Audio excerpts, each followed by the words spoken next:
Hello everyone, welcome to my Session 7 teaching memo. It's officially spring, March 20th, although it doesn't look like it outside here in Poughkeepsie where we got 18 inches of snow on Tuesday. We might have got more than that, I'm not sure. Dr. Laura had 2 days off and a 2-hour delay on Thursday. Unfortunately, I didn't have a snow day. One of the drawbacks of teaching online, I did not have to shovel a path from the breakfast table to my recliner. This Saturday I will be participating in my 4th walk for the American Heart Association at Marist College. I was an honoree 4 years ago after my heart event, and I have been the leading fundraiser for the past 3 years. I thought I would show you this is the web page for the Heart Walk, and you can see over here Dr. Tom, leading fundraiser by far. So I'm looking forward to that. I usually walk, there's one in Ulster County and there's one in Dutchess, which is this Saturday, the Dutchess one. So I usually do both. Because I have a reason to support this group because I have them to thank for there being a AED at Gold's Gym when I went down when I had my cardiac arrest. So that's a little bit about me and what's going on here. Speaking of feedback, I tried using a wiki last session and I messed up. So I want to go in and show you what I was hoping to do, and if you don't mind, and of course this is optional, but I was looking to get feedback on the discussion board where you had to do a 5-question quiz aligned with the unit, with the learning targets of the unit. I thought it went well, but I was looking for your feedback, so I put this little in Session 7 assignments. I put this little quiz discussion board feedback wiki, but I didn't, when you clicked onto the group, it didn't say anything. I forgot to create this little question here, and then you can comment here. Please give me your feedback on the recent discussion board where you created a 5-question quiz aligned with the session's learning target. So once you go in, you click on your group, and you'll be able to make a comment. So think about doing that. I would appreciate it. Whether I should keep that discussion board or modify it or change it. So you can help me improve it. This session I wanted you to concentrate on creating an EdTPA style lesson plan for a grade pre-K through 6 math lesson. I'm leaving the discussion board open for at least another week to give you all a chance to post your lessons and to give and receive feedback from your group mates and from me.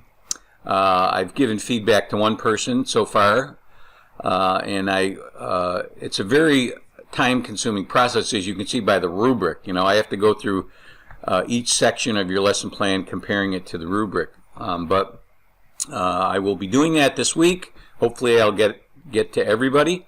And taking a quick glance, it looks like some of you had difficulty with learning targets, which is not surprising.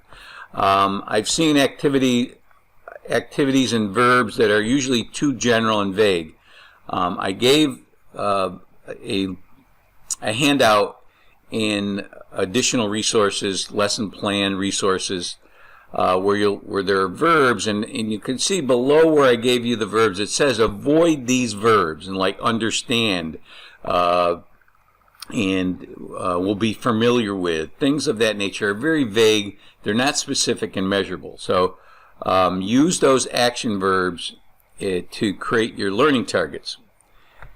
I also recommend that you do a learning target activity in the beginning of your lesson, and I've included in additional resources lesson plans in the videos. The very first video is called SWABOT, where the teacher does a learning target activity. She familiarizes her students with what they're going to be able to do or know by the end of the unit or the end of the lesson.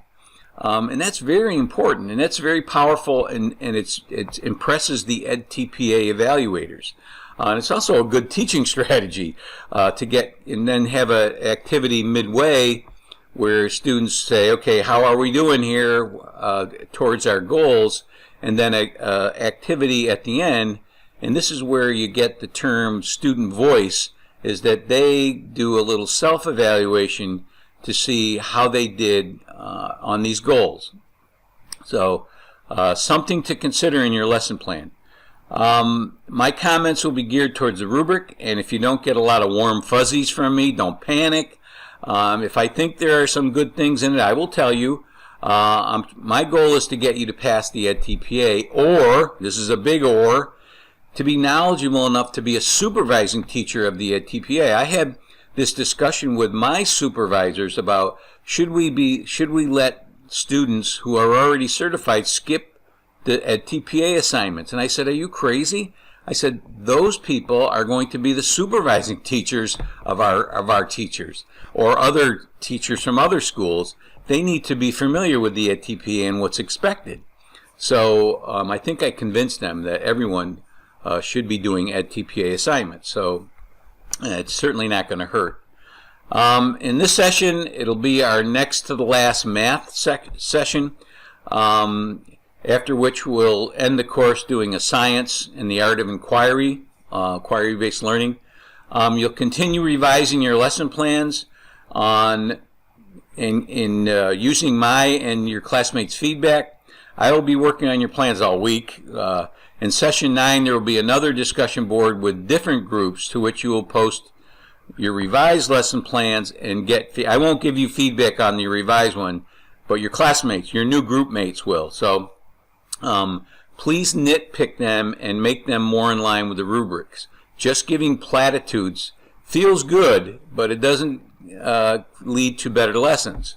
I like the feedback I saw in group 2 where Nese gave or Nisi, I'm not sure how to pronounce it, if I'm pronouncing that right, gave a suggestion, and Shana offered a website to enhance Samita's lesson. Remember, effective feedback is more than just saying, nice job. That feels good, but it doesn't help us improve. If you want to see a comprehensive lesson plan, check out Victoria's in Group 1. She posted it as a PDF file, but it's pretty comprehensive. Vocabulary in your own words. In the next few memos, I'm going to try to insert a few of the vocabulary words that were not covered in our readings, but should be part of every methods course. This session, I'm going to talk about cooperative learning and differentiating instruction, its advantages and its components. So watch my video presentations for a closer look. This will also help you improve your lesson plans.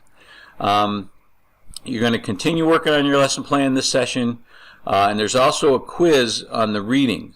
As usual, you'll have 3 attempts at it. The hard copy is 1 attempt. So you take that, you go into the quiz discussion board and talk about the ones you're confused about. Then you take it online. Go in and talk about the ones you got wrong. Now, there's another matching section here. If it doesn't give you the ones you got wrong, I will go in again and let you know which ones you got wrong. So before you take it a second time, let me check.